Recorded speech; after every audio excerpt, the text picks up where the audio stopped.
오늘 묵상 본문인데요. 다 읽지 않고 4장 1절부터 5절까지만 읽도록 하겠습니다. 합독해서 읽겠습니다. 1절부터 5절까지 시작. 사람이 마땅히 우리를 그리스도의 일꾼이요 하나님의 비밀을 맡은 자로 여길지어다. 그리고 맡은 자들에게 구할 것은 충성이라. 너희에게나 다른 사람에게나 판단받는 것이 내게는 매우 작은 일이라. 나도 나를 판단하지 아니하노니 내가 자체가 아무것도 깨닫지 못하노라. 이로 말미암아 의롭다 함을 얻지 못하노라. 다만 나를 판단하실 이신 주시니라. 그러므로 때가 이르기 전 곧 주께서 오시기까지 아무것도 판단하지 말라. 그가 어둠에 감춘 것을 드러내고 마음의 뜻을 나타내시리니 그때에 각 사람에게 하나님으로부터 칭찬이 있으리라. 아멘. 말씀과 복음만이 이 시대 희망인 줄 믿습니다. 말씀과 복음만이 문제 해결의 열쇠입니다. 아멘. 여러분, 우리가 살면서 여러분 가장 신경 쓰는 게 뭡니까? 여러 가지가 있겠지만 대다수의 사람들이 무슨 신경을 쓰며 살아가는 줄 아세요? 다 가졌다면 남을 신경 쓰면서 삽니다. 다른 사람이 나를 어떻게 볼까? 이런 신경들을 다 쓰고 살아가죠. 그렇죠? 평소에 집에 있을 때도 화장 안 하잖아요. 그렇죠? 집에서도 화장하는 분 있습니까? 또 집에서 옷도 그냥 편안하게 그냥 좀 대충 입고 살잖아요. 그러다가 밖에 나오려고 하면 화장도 시간을 들여서 하고 옷도 시장합니다. 누구를 위해서 그렇게 합니까? 남 때문이잖아. 신경 쓰느라고 남을 의식하니까 그렇게 하는 겁니다. 그래서 그렇습니다. 우리가 살면서 자기가 하기 싫어요. 하기 싫어도 남을 의식하기 때문에 해야 되는 그런 경우가 많이 있죠. 그런 경우가 많이 있을 겁니다. 자, 바리새인, 성경에 나오는 그 바리새인의 약점이 뭐냐? 바리새인의 약점은 다른 게 아니에요. 너무 남을 의식하는 데서 바리새인의 약점이 있어요. 바리새인의 신앙은 너무 남을 의식해 사람에게 보이고 어떻게 잘 보이고 자기 믿음 생활을 잘 보이기 위해서 남을 의식하다가 결국 바리새인들은 망한 거죠.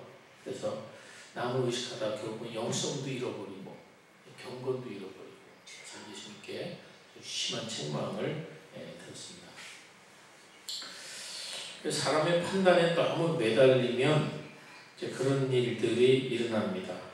그러니까 우리가 마찬가지죠. 우리가 신앙생활 할 때도 사람의 판단이 너무 휘둘리면 그만 중심을 잃어버리기가 쉬워요.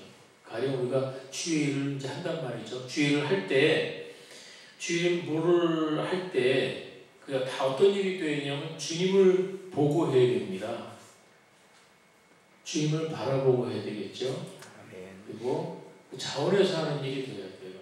그런데 정말 주님 바라보고 하고 자원에서 하는 일이라면 뭐 주변 평가가 어떻든지 그건 그렇게 우리가 신경 쓸 게 못 된다는 거죠. 그런데도 우리는 여전히 그 하나님을 보고 살기보다는 사람을 보고 사는 경우가 너무 많아요. 그러니까 오늘 3절에 사도 바울이 고백이 그런 거예요. 3절 읽어볼까요? 시작. 너희에게나 다른 사람에게나 판단받는 것이 내게는 매우 작은 일이라. 나도 나를 판단하지 아니하니. 여기 보세요. 자, 판단받는 게 살면서 다른 사람에게 판단받는 일이 있는데 내게는 그것이 아주 작은 일이라는 거예요. 작은 일이라. 왜냐하면 지금 사도 바울이 사람들에게 지금 판단을 받아요. 사도 바울이 바울파에게만 인기가 있지, 뭐 아볼로파, 게바파 이런 사람들은 사도 바울을 인정하지 않는 거예요. 그러니까 사도 바울의 흠집을 얘기했죠. 사도 바울은 인물이 영 시원치 않다. 사도 바울의 비난에 그런 게 있었어요. 인물이 안 좋았든지 하여튼 영 인물이 시원치 않다. 또 말도 못한다고 비난을 받았어요. 그 다음에 사도직에 대한 끊임없는 비난들을 사도 바울이 받았던 것이죠. 어쨌든 어떻게든지 사도 바울을 하나님의 종으로 인정하지 않으려는 그런 많은 비난과 판단들이 있다는 거예요. 그래서 그럼에도 불구하고 사도 바울은 어때요? 그냥 그것들이 자기는 그게 별로 자기 큰 일이 아니다. 이렇게 이야기하고 있습니다. 그렇습니다. 우리가 신앙인으로 교회를 하다 보면, 신앙인으로 세상을 살다 보면 사람들의 입방에 오르내릴 수가 있어요. 판단을 받을 때가 있잖아요. 어떤 비난을 받을 수 있고, 그 의도치 않게 사람들의 판단을 받습니다. 그런데 사도 바울은 바로 그런 일들, 자기가 하나님 위해서 살다가 하나님 위해서 일하다가 사람들로부터 많은 평가를 받아요. 지금 또 제대로 된 평가가 아니라 왜곡된 그런 평가가 많이 있다는 거예요. 근데 그럼에도 불구하고 그런 것들이 자기에게는 작은 일이라. 그 사람들로부터의 그 판단으로부터 자유한 신앙을 보여주고 있습니다. 자, 남의 판단에서 자유한다는 게 얼마나 필요합니까? 그러니까 신앙의 자유는 그런 자유를 누려야 되는데, 우리 여전히 그리스도 안에 들어와 있으면서도 사람의 판단 때문에 우리가 시험 들기도 하고 어렵죠. 예수님 그런 말씀하시죠. 진리를 알지니 진리가 너희를 자유케 하리라 그랬어요. 지금 사도 바울이 그 주변 사람들의 판단을 작은 일로 여길 뿐만 아니라 또 자기도 자기를 판단하지 않는다 그렇게 이야기합니다. 자, 다른 사람의 평가는 대수롭지 않게 여길 수 있어요. 그렇지만 사람들은 스스로 또 판단하잖아요. 자기 스스로 판단하죠. 그래서 나는 왜 이럴까? 나는 왜 이것만밖에 못할까 하면서 열등감에 사로잡히죠. 또 아니면 그 반대로 나는 대단해. 이게 다 내가 한 일이야 하면서 교만에 사로잡히지도 하죠. 그러니까 다른 사람의 판단도 문제지만 자기가 자기 자신에 대한 판단도 얼마든지 문제가 될 수 있다는 거죠. 내 신세는 지금 왜 그런가? 자기 스스로 판단하고 있는 경우가 얼마나 많습니까? 근데 4절에 보면요, 사도 바울이 뭐라 하냐면 내가 자책할 아무것도 깨닫지 못해. 이로 말미암아 의롭다함을 얻지 못하노라. 다만 나를 심판하시니 주시니라 그랬어요. 자, 자책할 아무것도 나는 없다. 그 말은 무슨 말이에요? 사도 바울은 완벽한 삶을 살았다? 그 말이 아니에요. 사도 바울이 정말 잘 살았다 그런 얘기가 아니라 무슨 말이냐면 자신을 의롭다고 판단하실 이가 주님이시다. 바로 그 고백을 하기 위해서 그렇게 이야기하는 거예요. 그래서 자기의 잘못이 없다고 해도 그것으로 인해서 의롭다 받는 게 아니라는 거예요. 자기가 의롭다고 여겨지는 것이 자기가 잘못한 일이 없어서가 아니라 자기가 잘못한 일이 있다고 할지라도 자기를 의롭다고 판단하시는 분이 누구라고요? 그 주님이시라는 거예요. 자기가 판단하실 분을 최종적으로 나를 판단하실 분은 주님이시다. 그런 고백을 하고 있는 것입니다. 그래서 남의 판단에 대해서도 작은 일로 여기고 또 자기 스스로도 자책하지 않은 것은 뭡니까? 교만한 거 아니잖아요. 그렇죠? 그렇다고 자기 마음대로 산다는 것도 아니잖아요. 결국 그렇지 않죠. 왜냐하면 사도 바울의 삶은 결국은 주님이 진짜 판단하실 분이 주님이시다. 그것입니다. 남의 판단이든 내 판단이든 중요하지 않다는 거예요. 그렇죠? 이 두 가지에서 자유롭기가 쉽지 않아요. 자, 여러분 어떻습니까? 한 주간 살면서 누군가로부터 안 좋은 말 들으면 사람이 금방 영향을 받아요. 기분 되게 안 좋죠. 기분 되게 안 좋아요. 어떤 말을 들으면 그냥 견딜 수 없을 정도로 화가 납니다. 그런 우리 반응을 보일 수 있잖아요.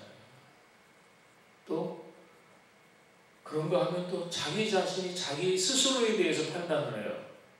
자기 스스로 나는 못났다.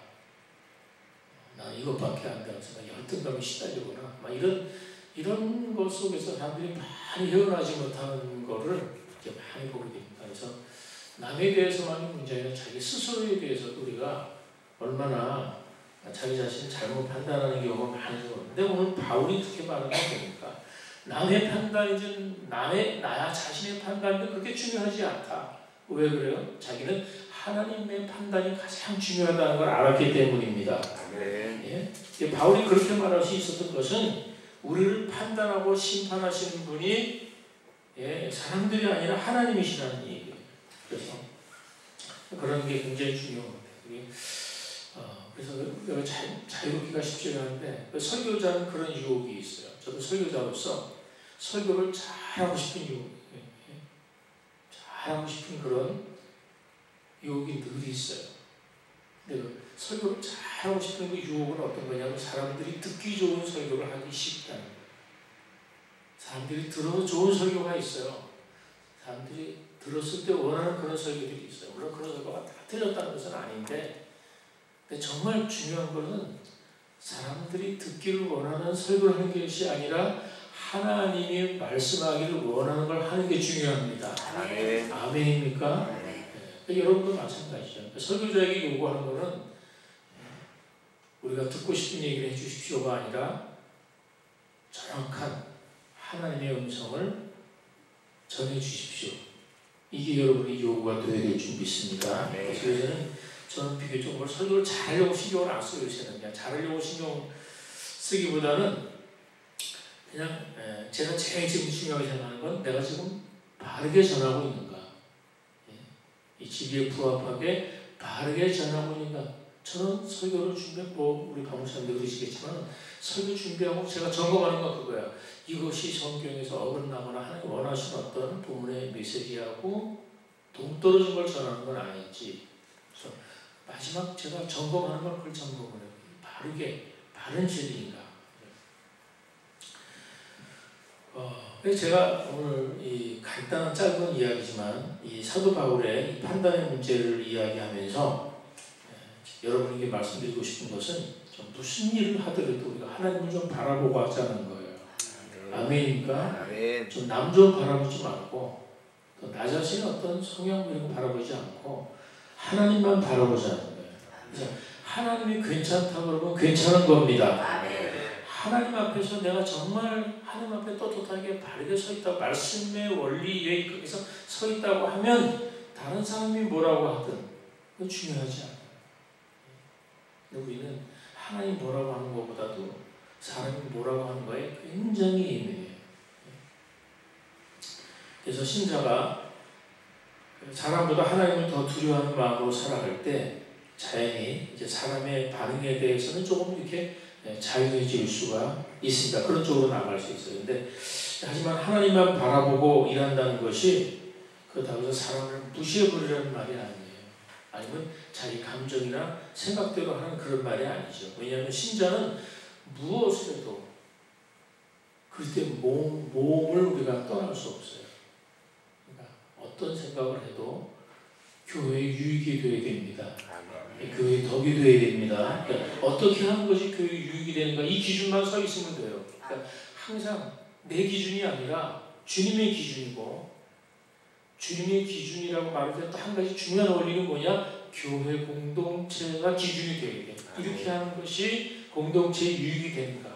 우리 지체의 유익이 되는가? 그걸 살펴봐야 돼. 그래서 우리가 하여튼 남 판단 신경 안 쓴다고 자기 마음대로 하는 말이 아니죠. 자기 감정대로 하는 말이 아니죠. 그래서 그걸 오늘 염두에 두고 1, 2절이 나오는 말씀이에요. 자, 1, 2절을 보세요. 1, 2절.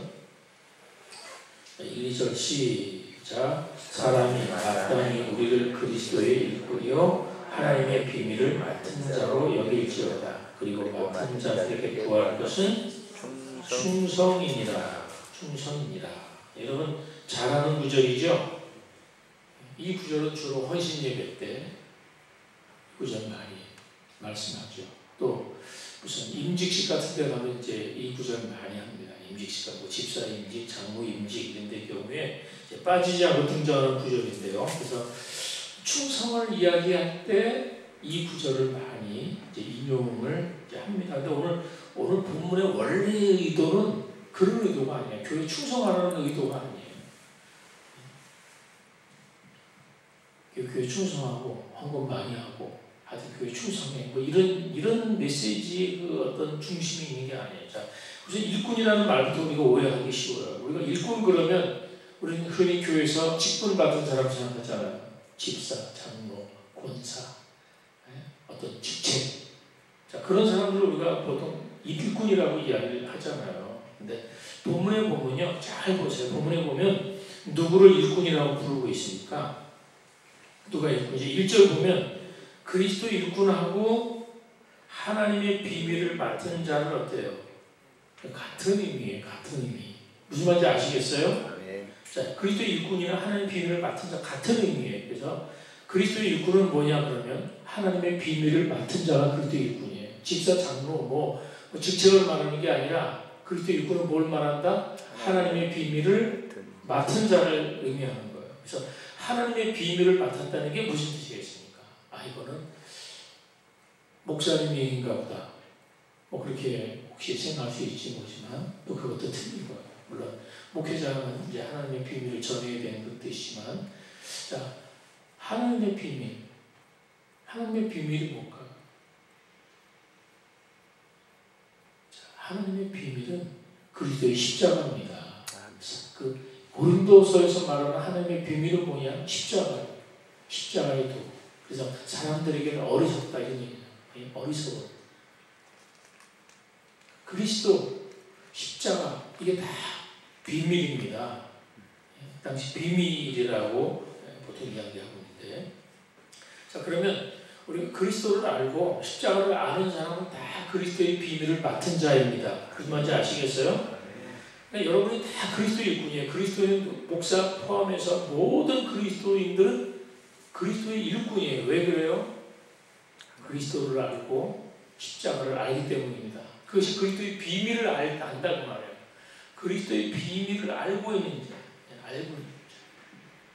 그래서 그리스도를 알고 십자가를 아는 모든 신자가 다 그리스도인이 일꾼이라는 사실을 기억하시기 바랍니다. 근데 자, 교회를 향해서 사도 바울이 그렇게 설교하고 있는 거예요. 우리를 뭐로 여겨달라는 거예요? 그리스도의 일꾼으로 하나님의 비밀을 맡은 자를 너희가 인정을 하라는 것입니다. 자, 교회가 바울을 비밀을 맡은 일꾼으로 인정해요. 근데 여기 우리를 그랬는데, 여기 말하는 우리는 자, 바울만 말하는 게 아니잖아요.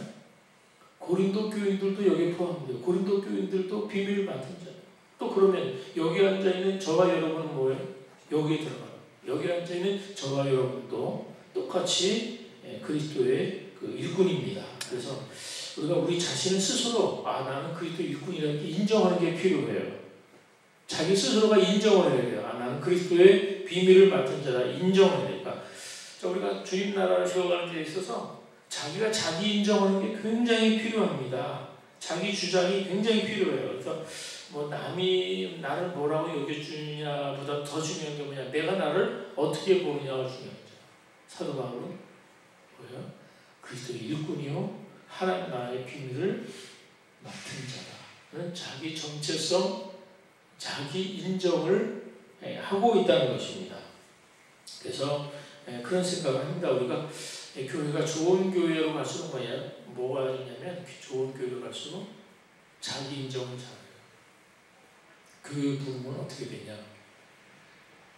교회들이 교회를 자랑스럽게 생각하면 교회는 틀림없이 부흥합니다. 그게 자기 인정이에요. 사이즈에 상관없이 우리가 그리스도를 알고 십자가의 비밀을 알고 교회의 비밀을 알고 교회 원리를 알고 그러면 우리가 믿는 그 복음에 대해서 자랑스럽고 자부심을 가지고 이런 자기 인정 정체성이 있어야 돼요. 자, 사도 바울은 많은 비난이 있고 자기 인정하지 않은 많은 시도가 있음에도 불구하고 왜 어떤 정체성이 있는가? 나는 그리스도의 비밀을 아는 자다. 나는 그리스도의 일꾼이다. 나는 이거를 내 스스로가 인정하고 고린도 교회들을 인정해야 된다는 거예요. 너희들도 그리스도의 비밀을 맡은 자로 자기를 인정해야 된다는 것입니다. 오늘 우리 드림교회 교인들이 우리 드림교회를 인정했으면 좋겠습니다. 자기 스스로의 신앙을 인정해주는 게 부족할 수 있죠. 연약한 부분이 있죠. 교회가 완벽하지는 않지만 우리 스스로가 우리를 세우시고 우리와 함께 그리스도를 바라보면 그 터 위에서 우리가 세워지는 거예요. 교회가 틀림없이 그리스도라는 것 더 위에 세워져 있기만 한다면 우리는 자부심이 있습니다. 아멘. 자랑할 수 있습니다. 아멘. 아멘. 그래서 좀 우리가 그런 정체성, 우리는 그리스도의 비밀을 맡은 자다. 이런 정체성이 있어야 되겠고, 뭐 그런 말로 쉽게 말하면 좀 이렇게 교회에게 좀 자랑스럽게 생각하는, 또 자기 스스로에 대해서도 자기 믿음에 대해서, 내가 믿는 믿음에 대해서, 내가 하는 그리스도에 대해서, 내가 그리스도와 더불어 살아가는 거에 대해서 자부심이 있고 긍지가 있어야 될 줄 믿습니다.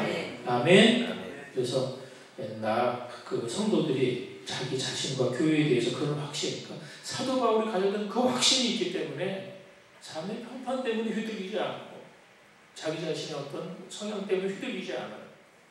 바울에게 분명히 약점이 있어요. 자기 스스로가 어떤 약점이 있고 또 질병도 있고, 그럼에도 불구하고 그런 것들이 자기의 정체성을 휘둘리지 않아요. 딱 한 가지 정체성 때문에 나는 그리스도의 일꾼이다. 그리고 하나님의 비밀을 맡았다는 이 사실 한 가지 때문에, 분명한 정체성 때문에 그런 그 정체성에서 이런 그 확신이 나오는 것입니다. 그래서 내 속에 함께 계시는 그리스도를 자랑하는 것이 오늘 우리가 할 일인 줄 믿습니다. 그래서 신자가 모여서 하는 것은 결국은 그리스도를 자랑하는 거예요. 아멘. 그리스도를 자랑하는 것입니다. 그래서 우리 신자가 모인 것은 우리 속에 있는 하나님의 비밀, 바로 예수 그리스도, 그를 자랑하기 위해서 모인 것입니다. 그래서 그리스도를 자랑하고 또 그리스도를 담고 있는 교회를 자랑하면 그 교회는 성숙하고 성장하게 될 줄 믿습니다. 세상 사람들은 세상 것이 전부이기 때문에 세상 걸 자랑해요. 돈 자랑하고 뭐 지식 자랑하고 이런 거 자랑하잖아요. 근데 교회의 자랑은 오직 그리스도인 줄 믿습니다. 그래서 그리스도 십자가를 우리가 알기 때문에 이것이 우리에게는 하나님의 비밀이다. 그래서 하나님의 비밀을 맡은 자들이기 때문에 우리는 세상을 두려워하지 않는다. 사람을 두려워하지도 않는다. 그래서 우리를 두려워할 분은 오직 하나님이다는 이 얘기를 사도 바울이 우리에게 던지고 있습니다. 그래서 2절에서 말하는 맡은 자들에게 구할 것은 충성이라는 말씀도 그런 의미예요. 그냥 막 일을 막 열심히 해라 뭐 이런 의미가 아니에요. 막 그냥 충성해라, 몸 바쳐, 시간 바쳐 막 충성해라. 물론 그렇게 해야 되겠죠. 그러나 그보다 더 중요한 건 뭐냐? 하나님 앞에서 우리가 누구인가를 알고 그 비밀을 맡은 자로 살아가면 그게 충성이에요. 아멘입니까? 아멘. 내가 누구인 줄 알고 살아가면 그게 충성이에요. 그래도 이 비밀을 맡은 자로, 전하는 자로 알고 살아가면 그것 자체가 충성이라는 거예요. 그래서 우리가 그런 충성을 해야 되는데 엉뚱하게 우리는 어떤 프로젝트에 충성하고 어떤 일 자체에 충성하고, 그러니까 어떻게 돼 나중에?